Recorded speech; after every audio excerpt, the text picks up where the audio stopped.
एक आश्रम में गए, उन्होंने कहा हमको नौकरी में रख लो, कोई सेवा में रख लो। तुम्हारा नाम क्या है? बोले अड़ैया। बोले कोई नाम है?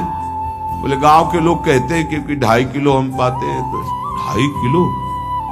बोले तौल के 2.5 किलो आटे का जब हम रोटी पाते तब हमारी बाल भोग होता है। आगे कोई श्रद्धा करे खीर पूरी, पर 2.5 किलो अन्न चाहिए। तो कहा भंडारा है तो रोज 2.5 किलो क्या 5 किलो पावे, क्या सेवा कर सकता है?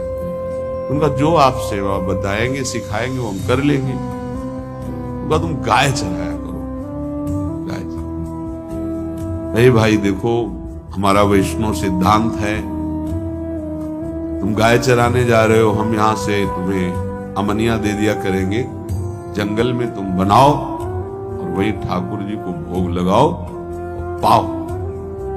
बिना भोग लगाए पाने का विधान हमारे आश्रम से आपका नहीं बन सकता। बोले हमको तो कुछ आता नहीं भोग लगाना, क्या भोग लगाए? उनका जब आप बना लीजिएगा, क्योंकि अब यहाँ 2.5 किलो तुम्हारे लिए अलग से बन करके जाए, तुम अपना बनाओ, जो जो चाहो भंडारी से कह दिया दे दिया करो, वहीं लकड़ी बीनो, वहीं बनाओ और गाय चराओ और ठाकुर को भोग लगा के पाओ। जितना मनावे आप पाओ।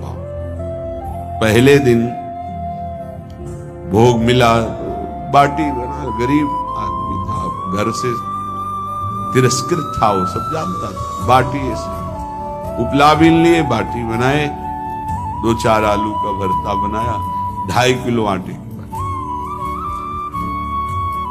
उसने कहा गुरुदेव के ठाकुर आओ भोग लगाओ आके।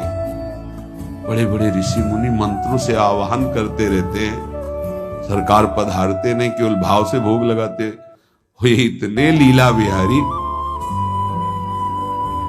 प्रभु आ गए श्री राम जी। अड़ैया ने आंख खुरप लगी ऐसी तो आंख खोल के देखा, नवीन मेघ कांत अरविंदाक्ष सारंग धनुष धारण किए हुए सामने खड़े। कौन हो आप? राम जी कहते हैं आपने कहा गुरुदेव के ठाकुर आ, तो गुरुदेव तुम्हारे जो है उनके हम ठाकुर जी हैं।